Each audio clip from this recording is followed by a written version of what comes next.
Ecuación general de la energía e introducción a las máquinas de flujo.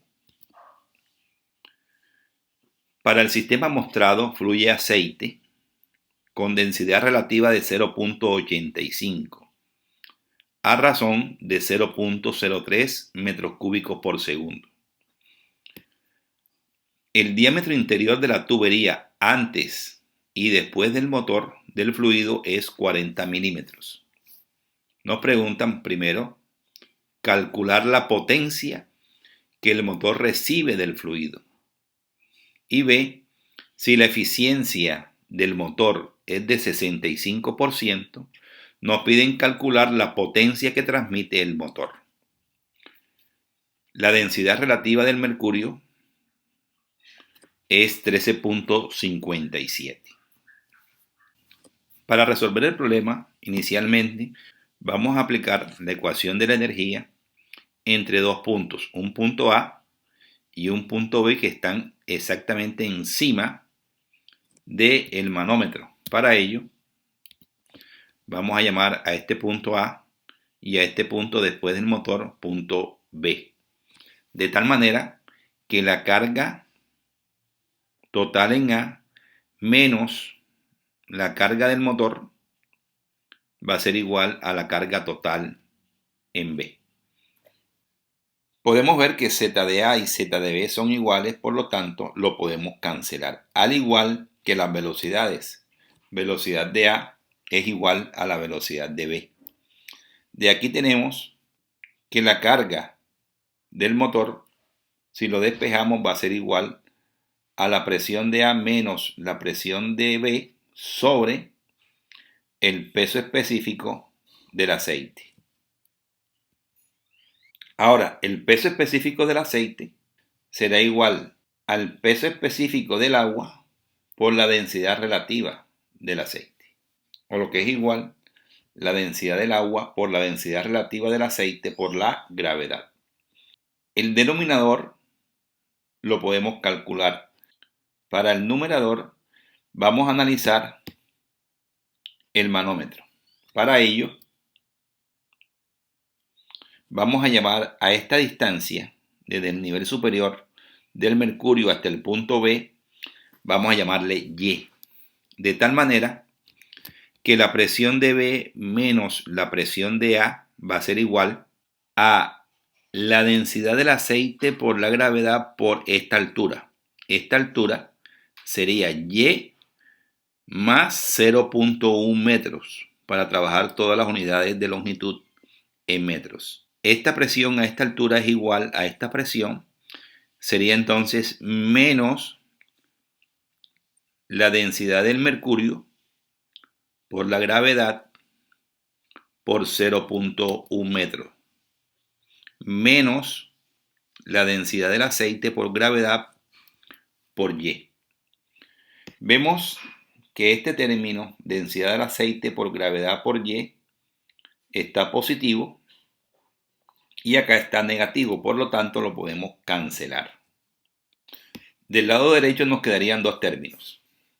Densidad del aceite por gravedad por 0.1 menos densidad del mercurio por gravedad por 0.1. Podemos sacar factor común 0.1 gravedad de ¿quién? De la densidad del aceite menos la densidad del mercurio. Ya tenemos la diferencia de presiones entre B y A. Presión de B menos la presión de A. Es igual a 0.1 por la gravedad por la densidad del aceite menos la densidad del mercurio.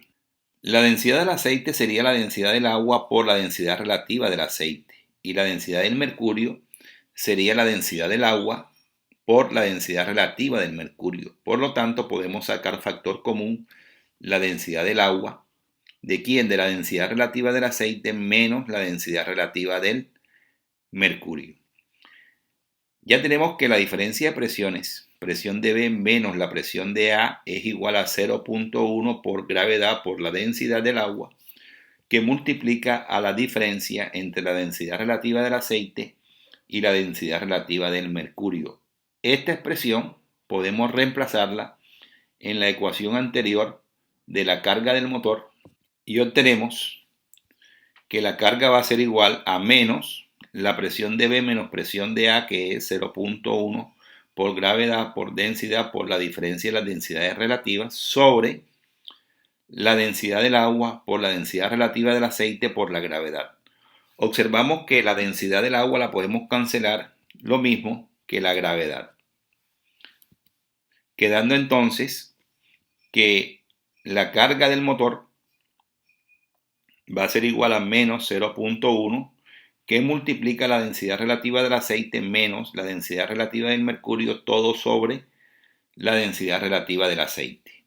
Reemplazando los valores, 0.1 que multiplica densidad relativa del aceite, 0.85. Densidad relativa del mercurio, 13.57, sobre la densidad relativa del aceite. Este término da negativo, con este menos que está afuera queda siendo positivo. Por lo tanto, la carga del motor es de 1.5 metros. Pero nos piden la potencia. Sabemos que la potencia, en este caso para el motor, sería la carga del motor por el flujo en peso, es decir, por el peso específico por el caudal. Carga del motor 1.5 metros. Peso específico, en este caso del aceite, 0.85, que es la densidad relativa del aceite, por 1000 kilogramos sobre metro cúbico. Densidad del agua por la gravedad, 9.81 metros sobre segundo cuadrado, por el caudal, que nos los entrega el problema, y es 0.03 metros cúbicos por segundo. Realizando los cálculos, encontramos que la potencia que el motor recibe del fluido es 375.23 vatios. Ahora, nos preguntan cuál es la potencia que transmite el motor si la eficiencia del mismo es del 65%. Sabemos que el rendimiento del motor va a ser igual a la potencia de salida sobre la potencia que el motor recibe del fluido. Esa potencia de salida va a ser igual a la eficiencia del motor por la potencia del motor. Reemplazando los valores, la eficiencia 0.65 y la potencia, que ya la calculamos, 375.23 vatios. Realizando los cálculos, encontramos que esa potencia de salida es igual a 243.90 vatios.